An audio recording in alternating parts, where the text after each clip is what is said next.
Good morning, gentlemen. This is the Crisis to Courage Daily Prayer for Men. It's January the 26th, 2021.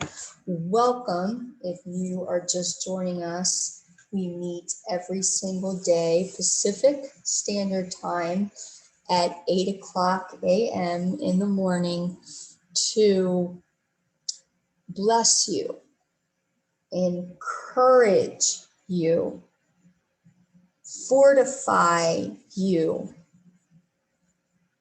and every other word of empowerment. You know, I wanted to talk today about disappointment. And I'm not sure how Elijah felt about what was going on with Ahab and Jezebel, but I'm sure he was grieved. And possibly he was disappointed in his nation, in the armies, in the people. And it's important that you know that the way you feel is not the truth. Meaning you can feel disappointed, but God is still doing things. And I've talked to so many gentlemen around the world that they feel disappointed. And I'm going to encourage you to set your eyes on God, not on the circumstances. And Elijah had to do that. He had to do that because there was a famine, 3 years and 6 months. The people of Zarephath, at least, were on death's door. Remember how the woman was going to, take a little flour and make her last cake for her and her son. And they were in Jezebel's hometown. So it was dire circumstances. And I just encourage you today that wherever you are, to lift up your eyes to the hills from whence your help cometh from the Lord. And I'm going to read in Psalm 129. So the scriptural references today, I'm going to write that in Psalm 129. And we're going to be back in 1 Kings, but we're going to start in Psalm 129. And we're looking at this idea that David could have been very discouraged because of the things that happened to him.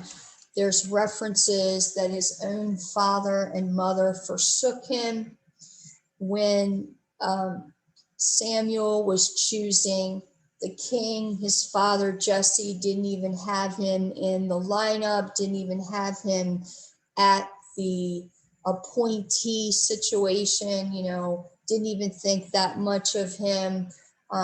His own son, I think it's Absalom, raised up against him, raped his daughter Tamar. I mean, there were just a lot of things that happened to him.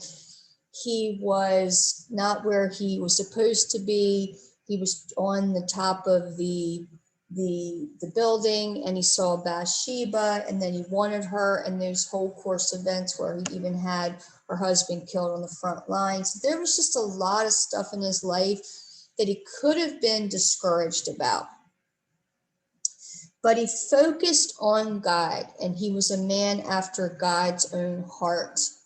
And that's kind of where we're going to look today, this theme of I will, using your masculinity God's way. And now we're on part 21.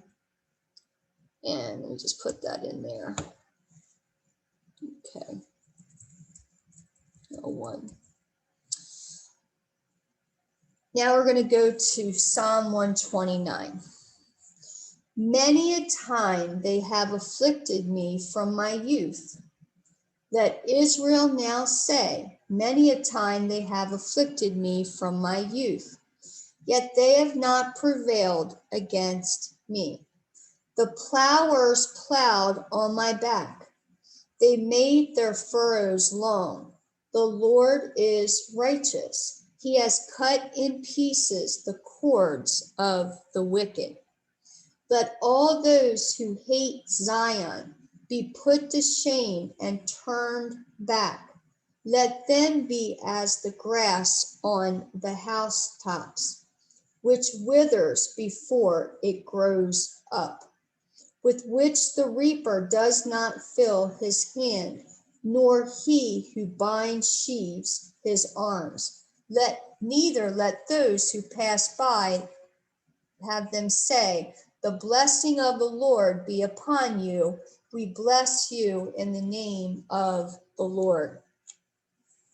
Now we're in 1 Kings. Now I want you to kind of think about what happened.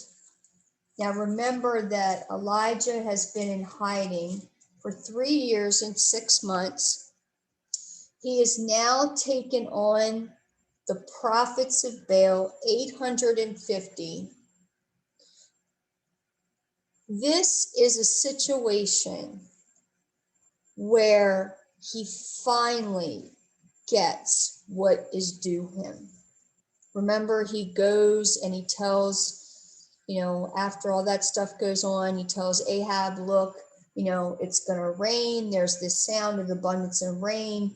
And then Elijah goes to the top of Carmel, where all the wickedness happened and how God performed his miraculous works because of the endurance of one man, Elijah. And now he put his face between his knees. And all the discouragement at this moment is going to be lifted off, because he sees the power of God. He sees how he stayed in the fight. He saw that his masculinity was directed by God and how God brought the victory to pass. I was listening to a guy in the military, a Navy SEAL, Keith Barry, and how he had this amazing career as a SEAL and did all these incredible things in Iraq. Many times he went there, and then kind of in his retirement age, he had to go back to California. He met a woman, and it was kind of like he had this idea in his mind that he never really wanted to get married because he saw all the destruction that happened with putting your military career above your marriage. So he made that decision. So maybe he was kind of lax in his relationships with women, and he said he was kind of, heartless to them. But he met this woman and they got together, and she did not want he did not want apparently what she wanted, and she accused him of sexual assault, and he went to jail for 2.5 years unjustly. And then he was actually going to have that, sexual assault on his record for the rest of his life. So he goes from being this very respected Navy SEAL to not even being able to get a job as an Uber driver because of this mark against his record. And I just have it that I'm talking to somebody out there that you've been falsely accused of something that you didn't do, and your heart is full of discouragement, and God just wants you to keep on looking at him, just like Keith Barry did, and basically the justice will come. And in this account of Elijah, the justice is finally here. Because remember, Elijah is considered to be the most wanted man.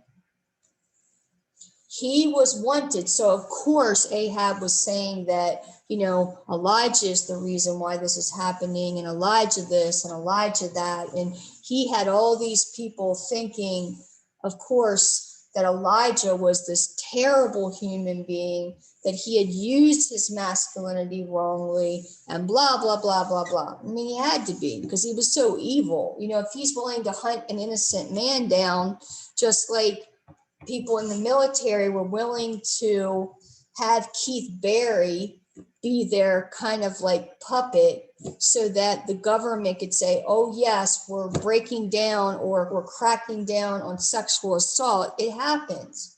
And it happened with Elijah, being the most wanted man when he did nothing wrong, absolutely nothing, just like Keith Barry. Maybe he was a jerk to women, and maybe that caught up with him, but he never did what he was accused of. And finally, he got his day in court, and he was exonerated, and everything was returned to him except his time, and also probably part of his mental health. But now Elijah is at the reckoning of where it's going to rain, and his disappointment has lifted, at least for this time frame. So now we're in First Kings, and we're I'm going to read 42 again, and then we're going to read all the way down to 46. And let me put that in here. 42 through 46. Okay, this is in First Kings, verse 41 through 46.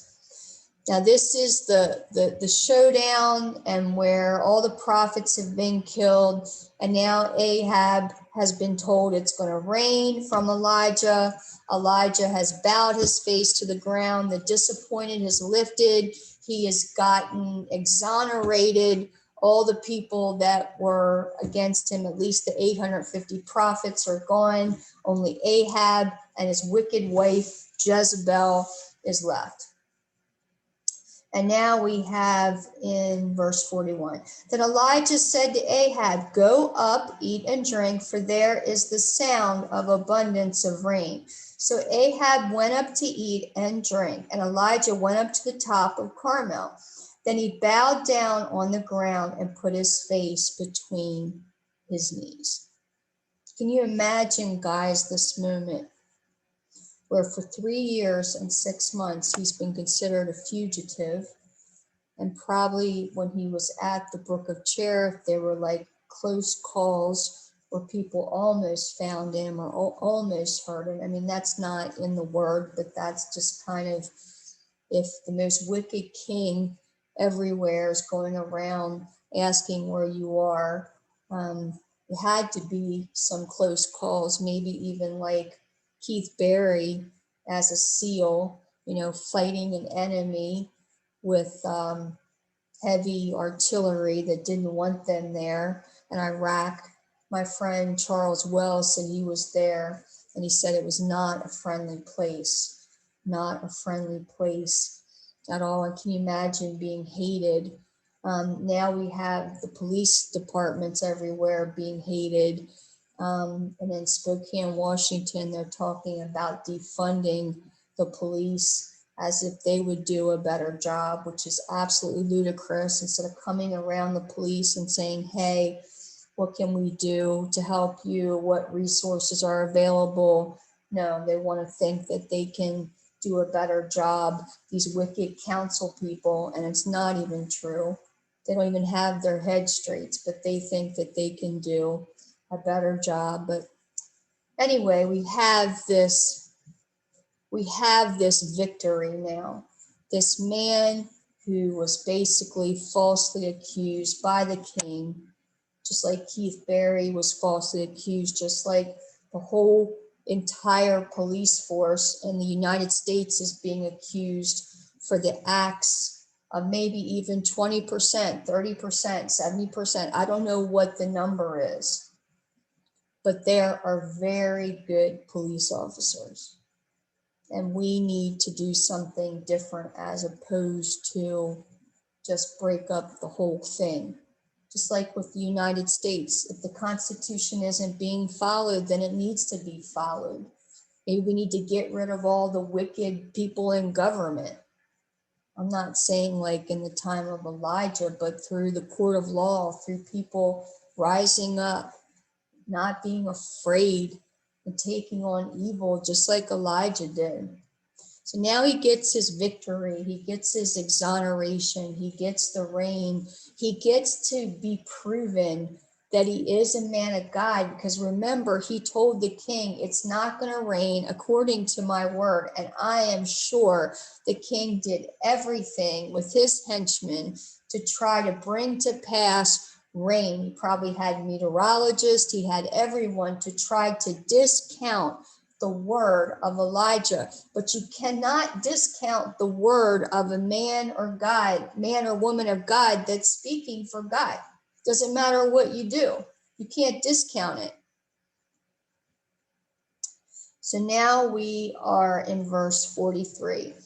And said to his servant, this is Elijah, go up now, look toward the sea. So he went up and looked and said, there's nothing. And 7 times he said, go again. Now his servant could have been like, I'm not doing that, it's not going to work. But he did it. And Elijah kept on telling him to do it 7 times. Why is it going to work? It hasn't worked the 2nd or the 3rd or the 4th or the 5th time. Maybe that's why you're full of discouragement. But God is saying, just go up one more time, servant of Elijah, just one more time. This is going to be the payoff. This is what you're going to be waiting for. This is how the discouragement is going to be lifted off your head. 44, then it came to pass the 7th time that he said, there's a cloud as small as a man's hand rising out of the sea. So he said, go up, say to Ahab, prepare your chariot and go down before the rain stops you. So now he's prophesying again based upon a little cloud that he sees. It wasn't the little cloud. It was the faithfulness of God that he had learned to trust in those 3 years and 6 months. So if you're by yourself, if you're alone, if your wife has left you, if your girlfriend has accused you of things that you did not do, if you're sitting in jail, whatever the situation is, lift up your eyes just this one more time.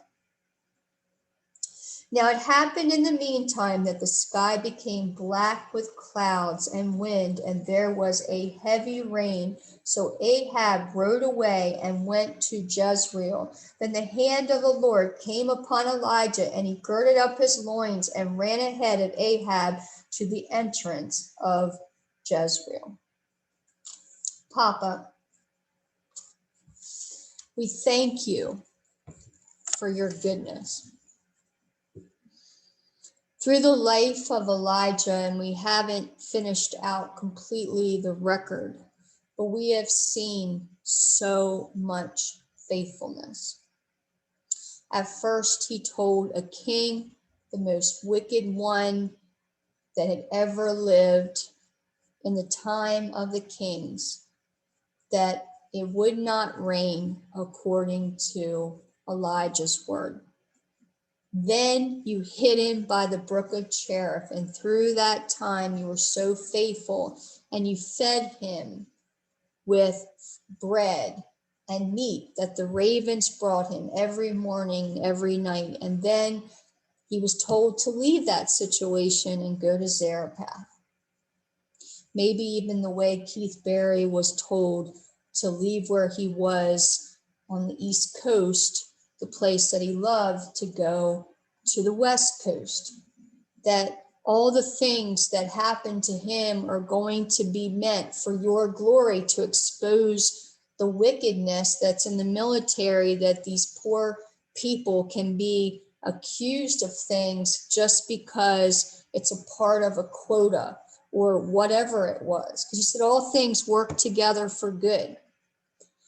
And I thank you that the other gentlemen listening can, just like the great Elijah, overcome evil because they know their masculinity is directed by you.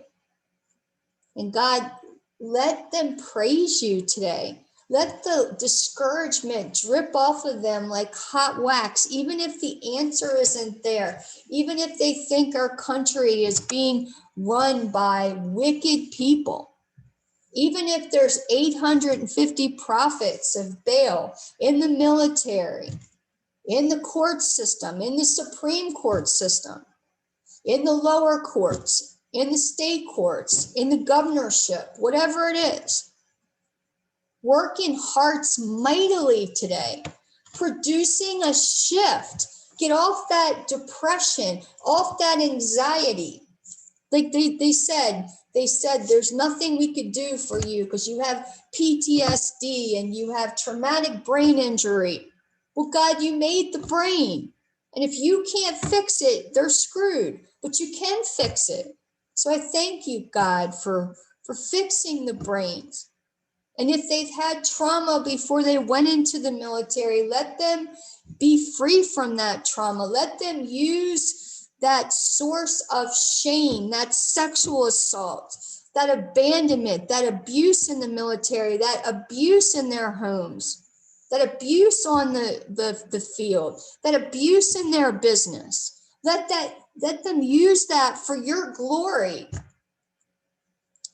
That they would finally rise up and offer comfort to women and children and help their communities navigate an evil revolution with a good one for such a time as this. In Jesus Christ's precious name. Amen.